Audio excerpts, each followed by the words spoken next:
Hola, ¿qué tal amigos, amigas de Somos BCN, la agenda cultural de la Biblioteca del Congreso de la Nación? Una semana más compartiendo esto que tiene que ver con difundir las actividades de nuestra casa, de la biblioteca. Mi nombre es Sebastián Calderón y estoy, como cada semana, junto a Mati Bonilovic. ¿Cómo estás, Mati? ¿Qué tal, Seba? ¿Cómo te va? Un saludo a vos y a todos y a todas nuestros oyentes o televidentes, depende del formato con el que accedan a Somos BCN. Bueno, y hoy celebrando un día particular, ¿no? Este lunes 13 de septiembre. Exactamente, 13 de septiembre, desde hace varios años se celebra el Día del Bibliotecario, así que les hacemos un feliz día a los bibliotecarios y bibliotecarias que sostienen esta actividad tan importante en la cultura nacional. Y tiene que ver porque desde 1810 se fundó la primera biblioteca popular a manos de la primera junta, por decreto de un tal Mariano Moreno, no sé si conoce, digamos, y los dos primeros bibliotecarios, ¿sabe quiénes fueron, Calderón? ¿Quiénes fueron? Fray Cayetano Rodríguez y Saturnino Segurola. Vio que no eran Ahí solamente está. unas calles de la capital o de por ahí, sino que eran gente importante, son los dos primeros bibliotecarios que tuvo la Nación Argentina. Bueno, el abrazo entonces a todo el colectivo bibliotecario que está celebrando entonces este 13 de septiembre el Día del Bibliotecario y la Bibliotecaria, ¿no? Adaptándonos Exactamente. a nuestros tiempos y mencionando, incluyendo a todos y todas. Incluso el, Mati, Incluso sí, el pasado miércoles la biblioteca, cabe mencionar, hizo un acto, digamos, en presencial en el Auditorio Leonardo Fabio, donde participaron varias bibliotecas, la Biblioteca Nacional, la Biblioteca, la CONAVIB, que es la que agrupa las bibliotecas populares, sí. participaron la IFLA, un montón, bueno, y la presidenta de APGRA, que es la Asociación de Bibliotecarios Graduados de la República Argentina. Todos ellos hicieron un acto en conmemoración al Día del Bibliotecario, entonces un saludo a todos ellos y ellas. Ahí está. En relación al programa de hoy, en el cual ya nos vamos a meter de lleno, bueno, vamos a estar ahí charlando un ratito con Luisa Valenzuela, que se cumplen los 2 años desde la donación y creación como parte del acervo bibliográfico de nuestra casa, de la BCN, de la Biblioteca de Microrrelatos. Luisa Valenzuela es una de las promotoras de este género literario de microrelatos, microcuentos, llamémoslo de varias formas, pero vamos a estar charlando un ratito con ella.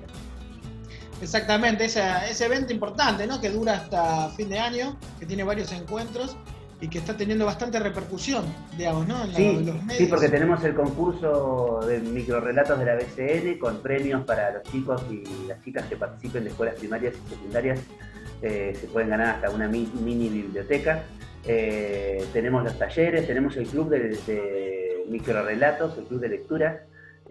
Y bueno, y además esta celebración por los 2 años que va a ser algo muy particular, con una actividad presencial ahí en el Bar Piglia, con un montón de invitados de todo el mundo que acompañan a Luisa también en esta tarea de promover el microrelato. Bueno, a mí, Seba, te cuento que me tocó hablar con Gustavo Schatz, quien fuera entre 2015 y 2019 director nacional de los derechos de autor, de una dirección dependiente del Ministerio de Justicia y Derechos Humanos de la Nación. Y la charla que va a ser mañana martes está dispuesta a plantear la situación en la Argentina y los proyectos de reforma en base a las limitaciones y excepciones para el uso de las obras y las bibliotecas. Digamos, esta colisión entre los derechos de autor, la producción, las editoras y el derecho irrestricto a la información de usuarios y usuarias y cómo las bibliotecas son un medio para conseguir y como ese vehículo para que la población en general pueda acceder a ese conocimiento. Entonces esa ponencia vamos a tener una interesante charla con Gustavo Schatz. Qué bueno, y muy interesante sobre todo para el colectivo de bibliotecarios y bibliotecarias que siguen esta emisión de Somos BCN, porque bueno, ahí va a haber seguramente muchísima información muy importante. Vamos, ¿te parece de lleno al contenido del programa? Dale.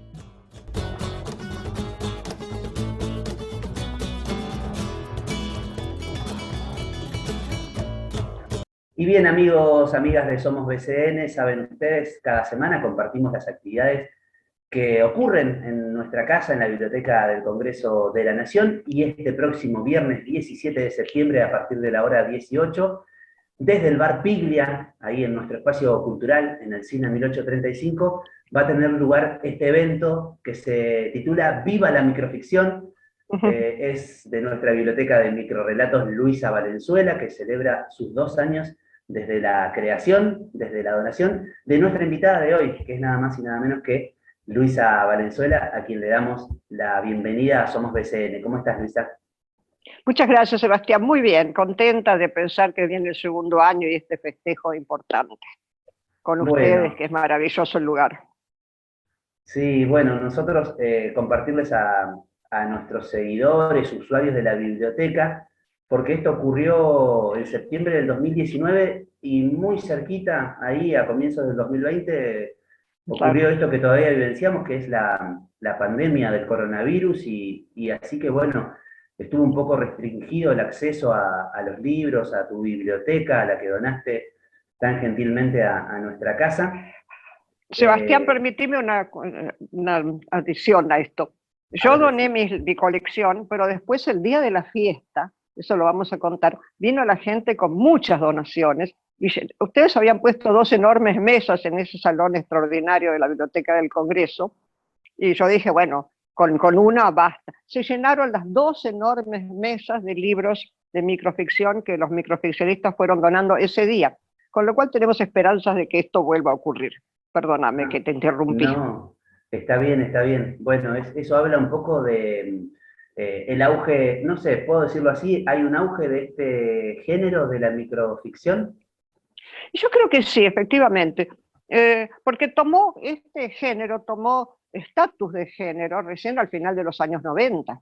Entonces empezó toda la teoría, se trabajó mucho, y es algo extraordinario, porque te permite en una breve lectura tener toda una especie de máquina de pensar. Después te cuento un poco más. Entonces, en estos tiempos que andamos de acá, bueno, no andamos nada de acá para allá en este momento, pero también hay urgencias y hay otras cosas que preocuparse. Un microrelato te puede como cambiar la vida ese rato, te distrae, son como una pieza de un rompecabezas que no existe. La pieza se sostiene sola, tiene su propia identidad, pero uno puede seguir armando el rompecabezas y armarse una novela a partir de un microrelato, por ejemplo. Son como maquinitas de pensar. Qué lindo lo que decís, y comparto y aprovecho esta posibilidad. Algo que escribiste, que en ese momento fue a modo de invitación para quienes quisieran participar de la inauguración de la biblioteca Luisa Valenzuela en nuestra casa, en la Biblioteca del Congreso, y dice así: el microrrelato es un nano dispositivo de hacer pensar. Es un soplo de Claro. misterio con patitas como si bailara. Al decir mucho más que sus breves palabras, el microrrelato fructifica en tu memoria y te convierte en su cómplice. Son tus palabras. Y a mí me encantó Te poder... agradezco y te agradezco que me las recuerdes. Sí. bueno, y la biblioteca a partir de esto se metió de lleno, y en este segundo año de la pandemia también lanzamos el primer concurso de microrelatos BCN, está el club de lectura, el club de los microrelatos, hay actividades bueno, de formación, de acompañamiento a los docentes para que trabajen también con este género en las aulas. ¿Qué significa para vos todo esto que está ocurriendo con el microrelato? Bueno, lo agradezco en el alma, pero también lo agradezco en el nombre de todos los grandes microrelatistas que hay en este país y en todo el mundo de habla hispana. Es realmente algo muy conmovedor, y me encanta cómo la Biblioteca del Congreso, esa magna, monstruo enorme, hiperbiblioteca del Congreso, se ha concentrado en este pequeño punto que es la biblioteca de microficción o de microrelatos, que, como vos sabés, yo apodé BibVal, ¿no? La Uh -huh. biblioteca de Luisa Valenzuela me da cierto escosor, aunque me llena de Vale. orgullo. Entonces, Val, todo en Uh una -huh. palabra, pero Val con mayúscula, ¿no? Uh -huh. Y es un juego. Después te cuento lo que planeamos para la fiesta. Dale, quiero empezar un poco con la historia. ¿Cómo llega el microrrelato a tu obra? ¿No? Tenés, para quien no ha seguido tu carrera quizás, pero le cuento a nuestra audiencia también, que Luisa tiene su obra editada en más de 17 países, traducida a 11 idiomas. En el 2017 recibió de parte de la Universidad Nacional de San Martín el título de doctora honoris causa, y en el 2019 fue la primera mujer en obtener el premio Carlos Fuentes, este premio importante de la literatura. ¿Cómo llega el microrrelato como género a tu obra? Bueno, el microrrelato como género llegó a mi obra antes de existir como microrrelato, aunque yo supiera que existía eso. Porque en mi primer libro de cuentos, que se llama Los Heréticos, que fue publicado en el 67, imagínate, yo era muy joven, había un par de cuentos muy breves, yo creía que eran pequeños cuentos. Después estaba viviendo en Francia, no, en esa época ya estaba en Buenos Aires, pero había tenido también una serie de micros en la radio, eso lo captarán ustedes en este momento de la radio, por Radio Municipal y Radio Nacional, y en una de esas series la llamé Textículos de magia y otras hierbas. Entonces ya tenía esa noción del textículo. Pero un día, ya le he contado esta anécdota muchas veces, pero me llena de felicidad volver a contarla, estaba en un enorme congreso importantísimo de hispanistas en Salamanca, invitada para hablar del cuento, y veo que hay una mesa sobre el microrrelato. Entonces dije, voy a ir a escuchar esa mesa, viste que hay 1000 mesas que tienen lugar al mismo tiempo, voy a escuchar esa mesa porque quiero saber qué es esto. Y la organizadora, una de las organizadoras del congreso, que era Francisca Noguerol, que todos amamos y conocemos por Paqui, pero yo en ese momento todavía no la conocía, da su ponencia, explica, empieza a estudiar toda la teoría del microrrelato, porque hay un corpus muy importante, y como ejemplo menciona uno de mis cuentos del 67, que se llama El abecedario. Cortito, cortito, que se volvió un microrrelato emblemático, pero nació avant la lettre, como dicen en francés, antes de la letra, antes de tener nombre, estatus de género. Porque es muy antiguo el microrrelato, viene de muy lejos estas breves historias extraordinarias que te cuentan todo en pocas palabras. Pero un buen día empezó a surgir toda esta modalidad de estudiarlos muy a fondo. Hay libros enteros que espero muchos están en la biblioteca y más llegarán sobre la teoría del microrrelato y sobre el canon, ¿no? Y el corpus. Entonces, cuando empezaron a exponer los grandes teóricos, lo del canon y el corpus, imagínate que empezaron todas las bromas de microrrelatos, cuando el canon se encontró con el corpus y se juntaron, nacen microrrelatos y coitos de palabras. Fue muy lindo todo eso. Porque eso, me alegra que te rías, porque eso tiene el microrrelato.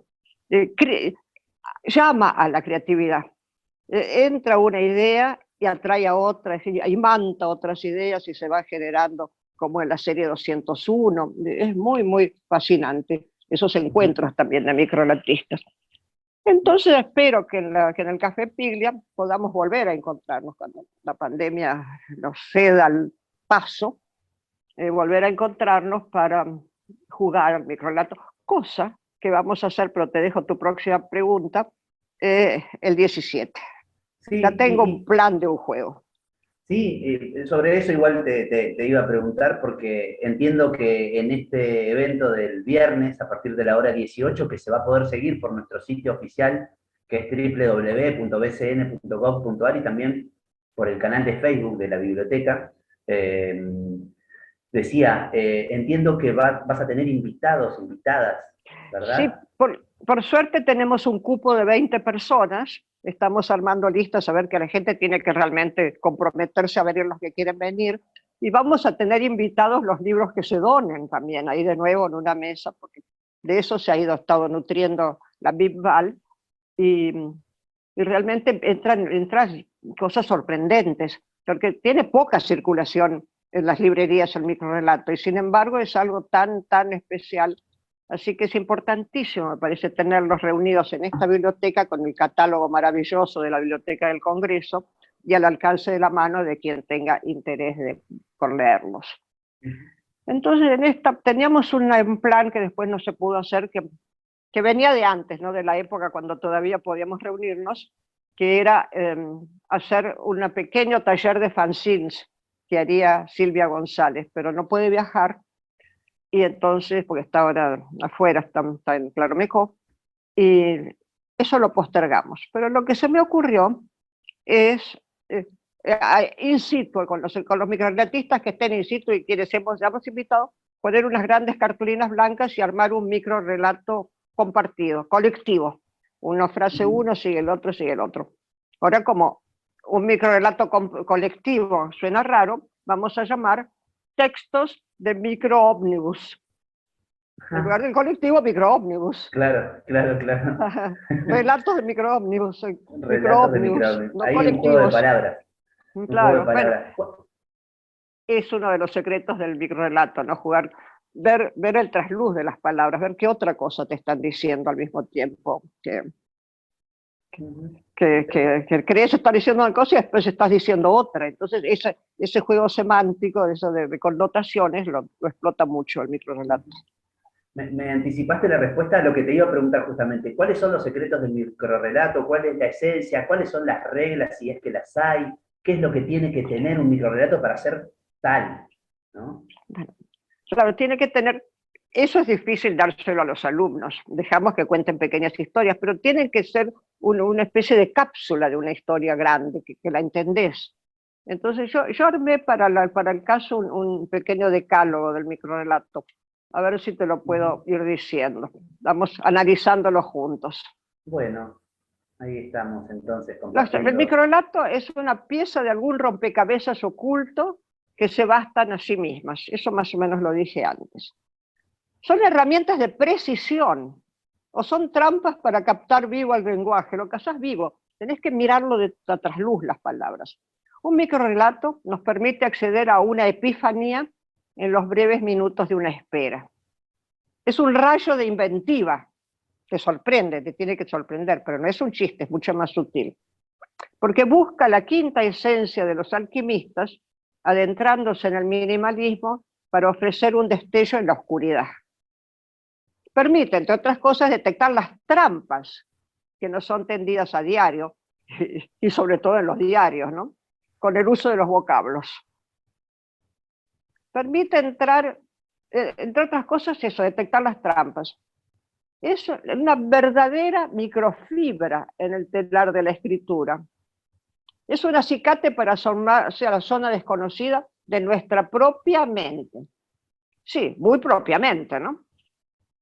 Se trata siempre de abrirse al entendimiento, de generar comprensión, separadito, de generar, no de generar. Los microrrelatos requieren comprensión para la compresión, o al revés, compresión para la comprensión. Entonces tiene que ser algo lo más comprimido posible, pero que diga mucho. Claro. Tenés que atender los puntos, las comas, todo es muy calibrado. Un gran microrrelato. A veces hay algunos que se permiten más extensos y pueden abrir unos pocos ramales. Pero lo importante es que contenga toda la historia y la sorpresa quizá, ¿no? Sí, veo que hay mucho de juego de palabras, de doble sentido, y eso lleva a diversas interpretaciones. Yo lo había pensado, te digo la verdad, Luisa, y en esto que a veces ocurre con cosas que son cíclicas, que pasaron y fueron, no sé si furor o auge en otro tiempo y ahora vuelven. Pero yo lo había pensado en principio el microrrelato como algo de, sinceramente, antes que vos me lo digas, que esto tiene muchísimo tiempo ya, y de estudio, y corpus y todo, pero lo pensaba como algo de estos tiempos en función de que los consumos culturales tienden a ir cada vez más a lo sintético. Esto que las historias de Instagram son de 15 segundos, claro, que todo esto, todo mucho más comprimido. Claro. Y sin el embargo, tweet no, que te puede ser 140, claro. Exactamente, en función de eso, de los consumos culturales de estos tiempos tecnológicos, y sin embargo, no, por los que me contás, no es mucho así. Más sutil, claro, es mucho más sutil, que... tienen más complejidad, tienen, claro, bueno, tienen mucha poesía, ¿no? También. Tienen mucha poesía, tienen mucha poesía. De hecho, se emparentan mucho con los poemas en prosa. Por ejemplo, María Rosa Lojo, cuando hicimos un primer gran encuentro de microrelatos acá con Raúl Brasca, que es uno de los grandes teóricos, y con Sandra Bianchi, que es un poco ahora la directora de contenidos de la Bisbal, eso la he nombrado yo por mi cuenta, pero es maravilloso su trabajo. Hicimos este gran encuentro de microrelatistas en Buenos Aires y empezaron a surgir cosas tan novedosas, ¿no? Eso fue, no me acuerdo en qué año fue, qué horror, hace mucho. Era un momento de un mundial de fútbol. Y nos tocó el día, había mexicanos, vino gente de todas partes de América, y también de España. Y nos tocó un día que era México y Argentina el partido. Dijimos, se nos va a vaciar la sala. Eran 3 días de sala llena del 9 de la mañana, casi 9 de la noche. Y ponencias y trabajo. Y no. Entonces la directora del Centro Cultural de España, que eran nuestros anfitriones entonces, dijo, microrrelato 1, fútbol 0. No creo que se dé siempre. Pero a todo esto me perdí de tu pregunta, así que tirámela de nuevo. No, solamente era una referencia a los consumos culturales de estos tiempos tecnológicos, pero donde yo por error pensé el género como, bueno, es la literatura adaptándose a estos tiempos y es en realidad algo que ya existe hace tantísimo y es incluso anterior a estos momentos tecnológicos, ¿no? A estos tiempos tecnológicos. Sí, muy anterior. Y además, esta cosa tecnológica lo único que haces es abreviar palabras y decir, no entrar en el espíritu del lenguaje, decir lo que tenés que decir de la mejor manera para que sea claro, pero transmitís un mensaje. A veces transmitís un poco demasiados insultos y cosas horribles que pasan por las redes, pero no son microrelatos. Hay que pensarlo desde otro lugar. Tenés que encontrar las palabras, es un trabajo muy profundo del lenguaje. Esa es la gracia. Luisa, te queremos despedir de esta entrevista y agradecerte obviamente por estos minutos acá en Somos BCN, la Agenda Cultural de la Biblioteca. La mencionaste recién a Sandra, que estuvo hablando hace algunas semanas con nosotros. ¿Qué es lo que te propones? Cierro con esta pregunta pensando en la Biblioteca Valenzuela, en la BIVAL. La BIVAL. ¿Qué pensás del futuro de esto, del género, de la biblioteca? ¿Qué pretendés? ¿Qué imaginás para el microrrelato como género? Yo creo, no estoy tan segura, pero creo que es la primera biblioteca exclusivamente dedicada a microrrelatos en nuestros mundos de habla hispana. Y en el resto del mundo hay poca conciencia del microrrelato. Salvo en los anglos hicieron un concurso una vez de escribir cuentos de 7 palabras, como el dinosaurio de Tito Monterroso. Salieron cosas estupendas. Así que yo me propongo que esto se siga enriqueciendo, que estén todos los microrrelatistas que puedan donar sus libros, desgraciadamente es por donaciones, pero le permite a un género que circula poco en librerías estar muy presente.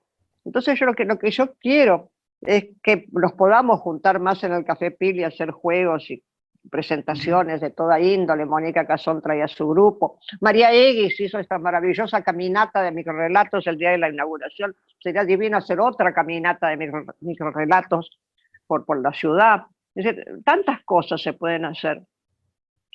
Y sobre todo estar en el catálogo. Y que la gente acceda, tenga acceso a ese catálogo y quiera ir a buscar los libros y leerlos y mirarlos y compenetrarse de esto que es la alegría de la escritura, yo creo. Es la felicidad, si bien algunos son terroríficos, es la felicidad del hallazgo, de algo que te mueve, te hace entrar en el pensamiento lateral.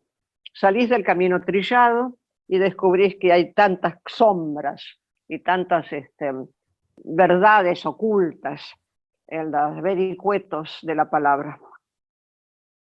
Qué lindo que eso que decís, y lo del pensamiento lateral también me dispara un montón de cosas. Sí. Me quedo con eso y con esta posibilidad también de que el microrrelato llegue a las escuelas a partir de un concurso que lanza la biblioteca, pero pienso que se hace escuela también, ¿no? Introduciendo el género en los colegios, sí. Se hace escuela de microrrelato. Sí, la escuela me parece extraordinario. Yo tenía también una teoría, una especie de curso, pero tengo un poco de tiempo para contarte una cosa más. Cuando fui presidenta de PEN Argentina, nos dieron un subsidio para hacer algo social con jóvenes escritores. Entonces inventé la idea de enseñar a jóvenes escritores que quieran, voluntarios, porque esto es un voluntariado al principio, qué es el microrrelato y cómo se puede dictar un taller de microrrelato, que es lo que está haciendo Sandra ahora, o que va a hacer Sandra ahora con ustedes. Y entonces, pues los que querían, después ahí ya se les pagaba, porque para eso era el subsidio, era ir a las villas de emergencia y a los lugares carenciados a enseñar a los chicos el microrrelato. No van a ser grandes microrelatistas, hicieron cosas preciosas. Primero toda esta cosa, no querían saber nada, renuentes, nada que nada. Y poco a poco fueron entrando en diversos, en la Villa 1114, la 31, estuvimos en un centro de detención, y fue muy interesante el resultado, porque finalmente pueden expresarse. Ahí ya no es tanto el juego, también es la conciencia del lenguaje, pero también la conciencia del orgullo de tu propia historia. Entonces les decíamos, bueno, vayan y pregúntenles a sus padres de dónde son, qué recuerdan de su país, de su etnia, de su mundo. Me interesa mucho trabajar también con, yo creo que esto lo está haciendo el Comité de Lenguas e Idiomas Originarios de Penn, trabajar también con los idiomas originarios, porque a veces tienen un vocabulario bastante reducido, porque se ha ido perdiendo. Entonces con eso ir recuperándolo, lo están haciendo muchos pueblos originarios. Y ahora me parece que ya se nos viene de nuevo el 12 de octubre, habría que festejar eso en la VIP Valley, es decir, en Café Piglia, sería divino hacer algo con los originarios. Bueno, ahí está, otra invitación, no solamente la de este viernes, sino que Luisa ya está proyectando muchas más actividades, porque bueno, así, entiendo que así es tu esencia, Luisa, ¿no? La de siempre estar pensando qué más se puede hacer. Sí, claro, siempre hay cosas que se pueden hacer, siempre se pueden inventar cosas nuevas, y eso es muy estimulante. Y eso tiene el microrrelato, de juego, de estímulo. El agradecimiento enorme por estos minutos acá en la radio de la Biblioteca del Congreso, y un cariño enorme. Las gracias por estos minutos. Gracias, Sebastián. Y muchos cariños también a Olga Lavinia, a Mariana, que está por ahí, a Marisa, a toda la gente y a vos y a toda la gente que está trabajando con nosotros, maravillosamente entusiastas. Y también la voy a extrañar a Luciana Rizzi, que ya no está más, pero también hizo tanto con la época cuando se inauguró la biblioteca. Esa inauguración fue apoteósica. Muchas gracias. Gracias, Luisa.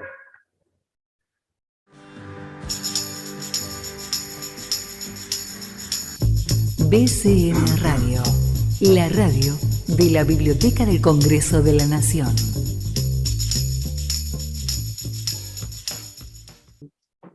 Bueno, seguimos en Somos BCN y en esta oportunidad nos vamos a detener en un tema que interesa sobre todo a los bibliotecarios, docentes, a los que hacen uso y acceso al material y a la documentación que existe en las bibliotecas. Vamos a hablar de las limitaciones y excepciones para el uso de obras de bibliotecas, porque el próximo martes 14 a las 18 horas va a haber una charla justamente online en relación a este tema.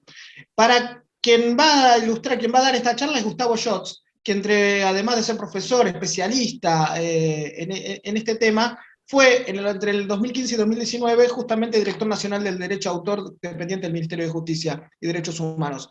¿Qué tal, Gustavo? Matías Boniello te saluda, bienvenidos a Somos BCN. Buenos días, Matías, un gusto estar con ustedes y preparándonos para la charla que nos toca en breve.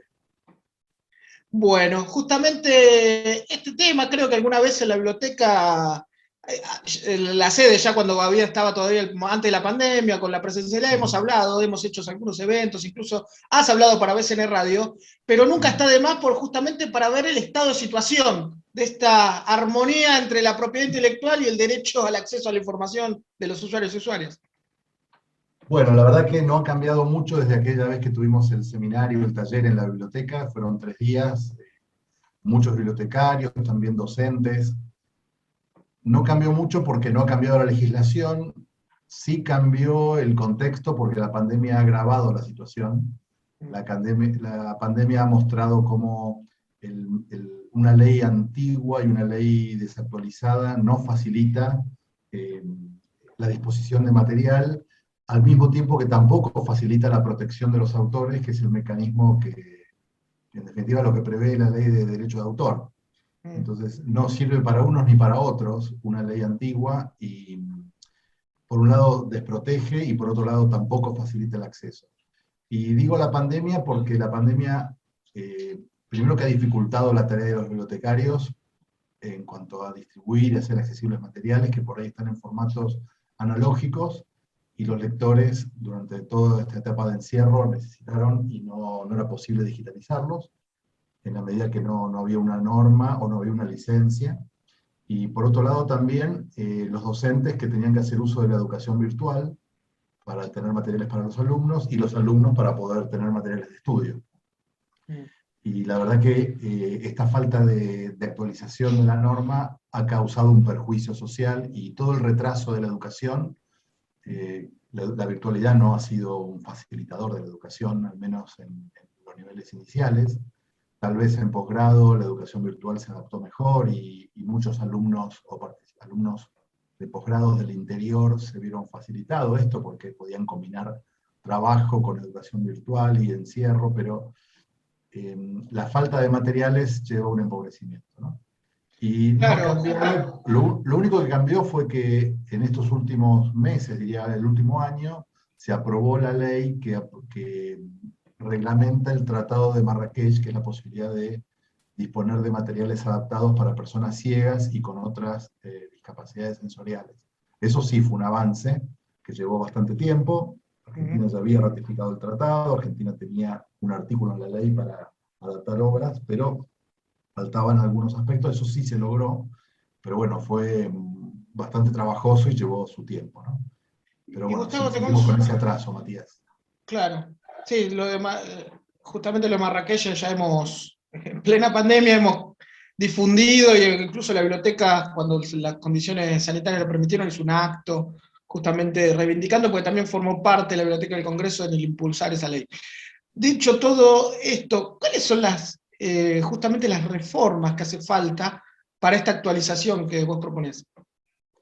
Mira, Argentina tiene muy pocas limitaciones y excepciones en su ley, a diferencia de legislaciones de otros países, incluso de la región, que son más modernas y que se han adaptado a los nuevos usos de las obras y a los nuevos modos de distribución de las obras. O sea, hoy día, la ley nuestra, que es de 1933, en su momento tenía formato papel, Claro. no había formato digital, incluso en otro tipo de obras como las audiovisuales, solo existía el cine, ni siquiera la televisión.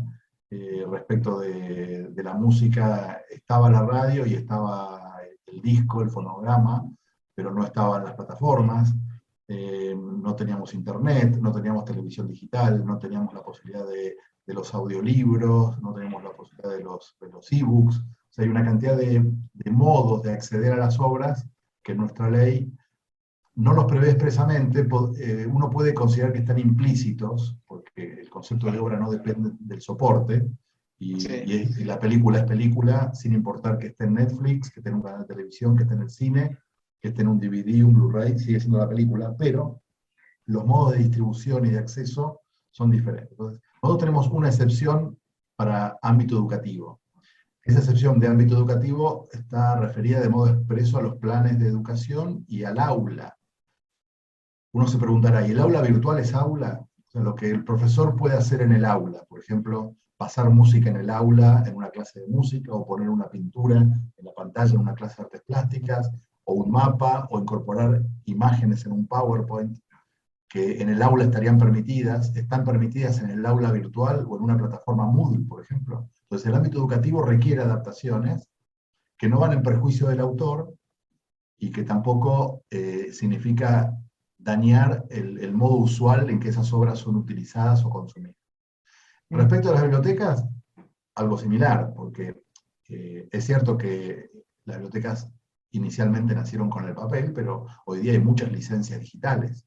Claro. Entonces, por ejemplo, los contratos que las bibliotecas tienen con los editores no están considerados en la ley.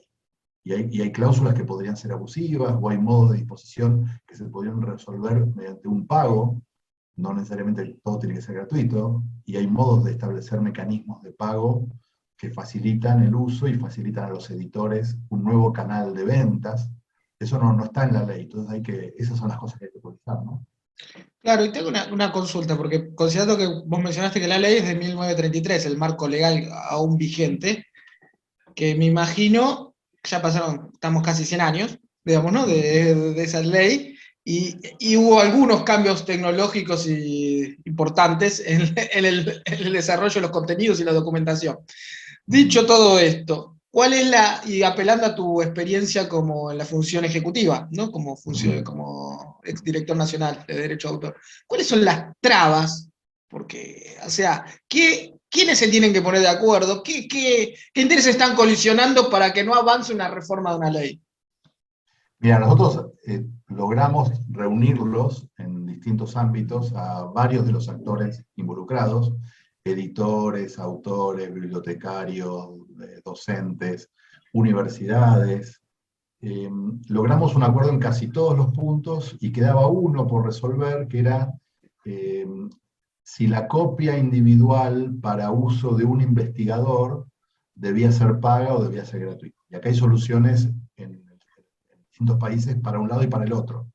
Y entonces, ese punto donde no logramos un acuerdo, frenaron que pudiéramos avanzar. Ahora, de todos modos, aunque nosotros avanzáramos y tuviéramos un texto, eso luego debía ir al Congreso. Entonces, Claro. Por un lado, a veces en el Congreso no tratan estos temas con la diligencia o la celeridad que requieren. Y los proyectos pasan años y están ahí bloqueados. Por un lado, entonces, los actores, a veces no hay ámbito de discusión. Cuando hay discusión, la discusión es una discusión de sordos, porque tienden a reafirmar posiciones en lugar de intereses. Si uno lee los famosos escritores de cómo negociar, siempre dicen hay que basarse en intereses y no en posiciones. Si la posición es quiero todo gratis, voy en contra de mis propios intereses, porque a veces por ahí la solución está en negociar un mejor presupuesto y no en querer todo gratis. O sea, si el Ministerio de Educación, que se ha ahorrado decenas de millones de pesos ante la falta de presidencialidad, destinara eso, por ejemplo, a digitalizar y a pagar una licencia, cumplo con mi interés, aunque no sea mi posición. Entonces, por ejemplo, una asignación presupuestaria distinta facilitaría mucho las cosas.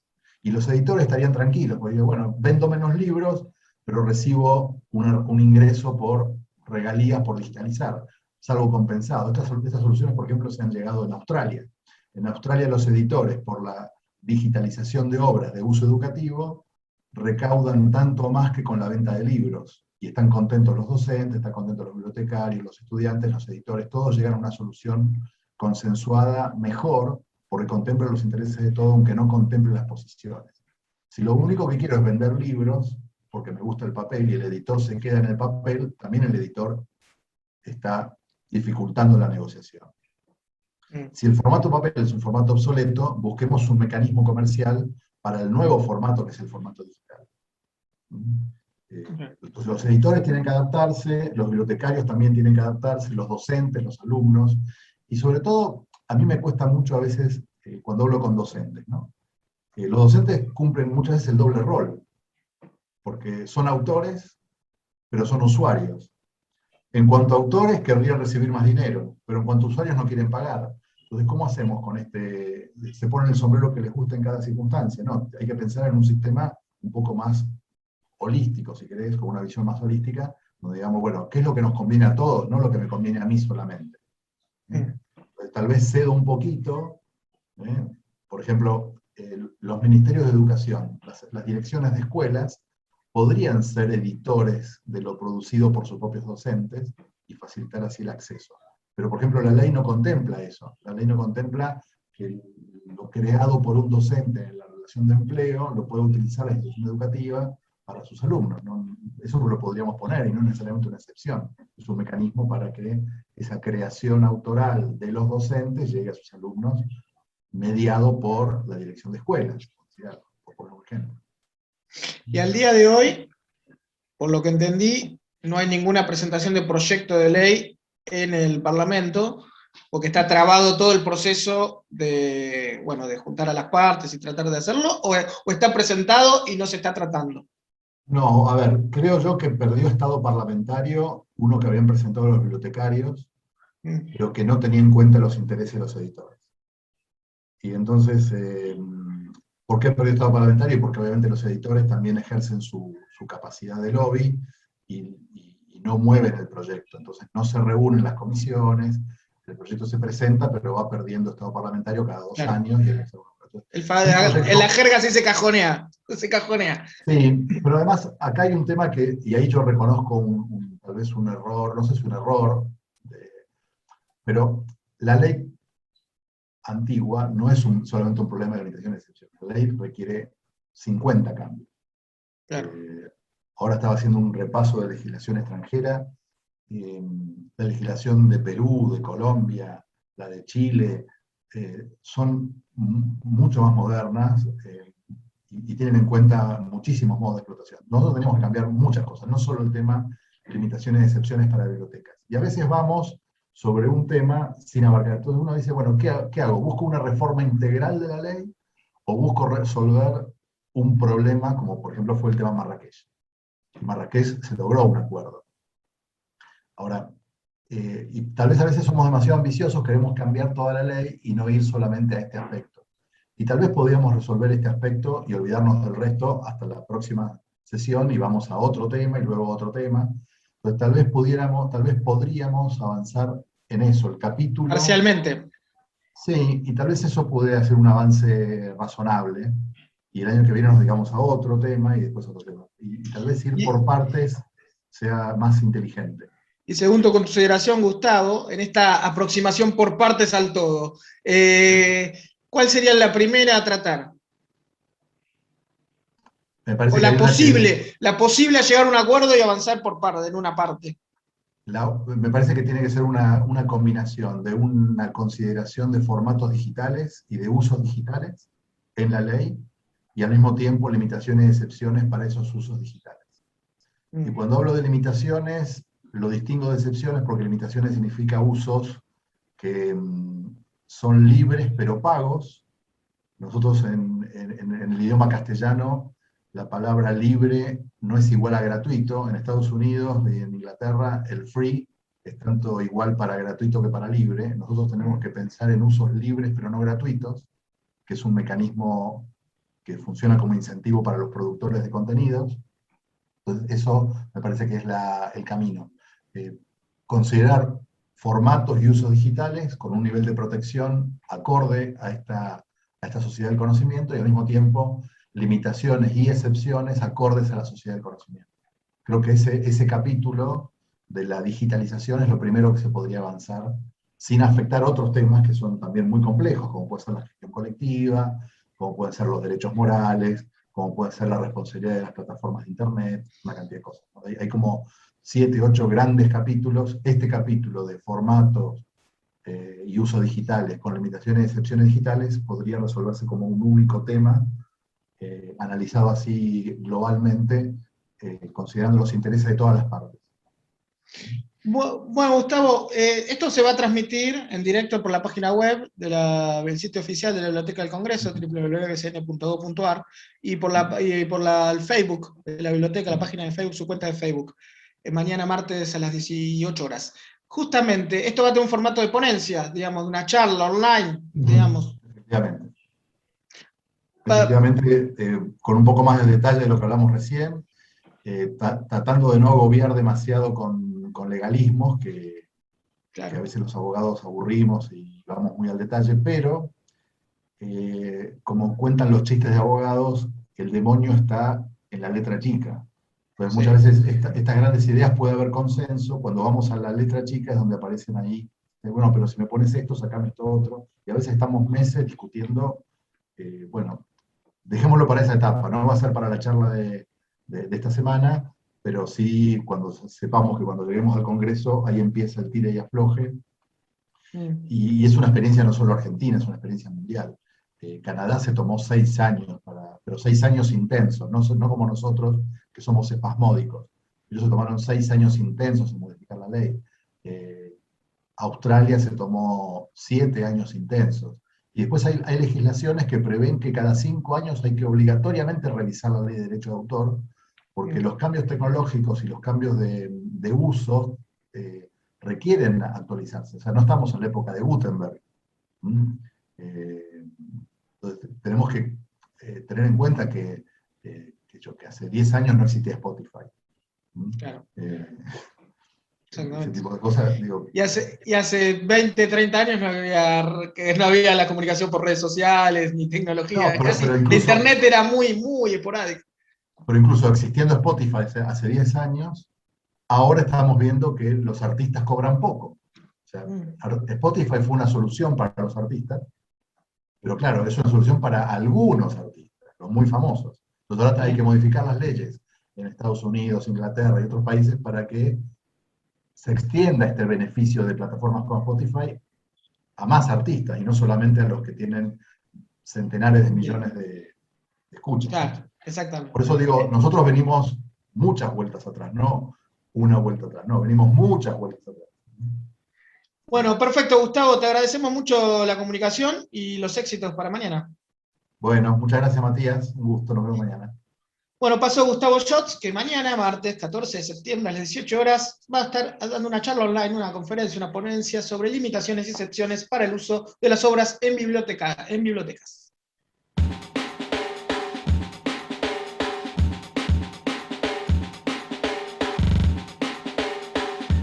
Y bien, amigos, amigas de Somos BCN, llegamos al final de otro episodio más en este contexto de pandemia. No se ha terminado la pandemia del coronavirus, si bien estamos regresando paulatinamente a la presencialidad con nuestras actividades en el ámbito del Congreso de la Nación y en particular de la Biblioteca del Congreso. Seguimos en este formato por ahora, compartiendo lo que ocurre semana a semana. ¿Cómo la pasaste, Mati? Excelente, impecable, como siempre somos BCN, dando información para el entorno cultural, educativo sobre todo, y de información en general.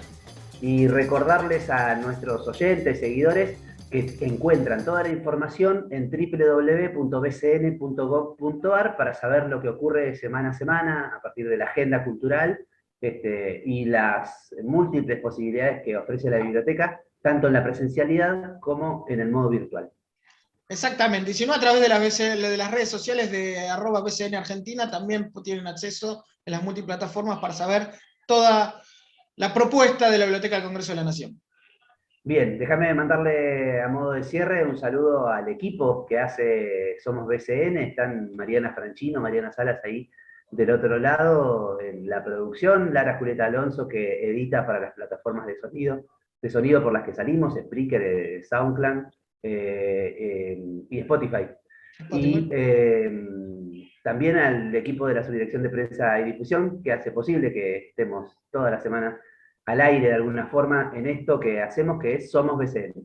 Somos la agenda cultural de la Biblioteca del Congreso de la Nación. Chau. Programa producido por la Subdirección de Prensa y Difusión de la Biblioteca del Congreso de la Nación.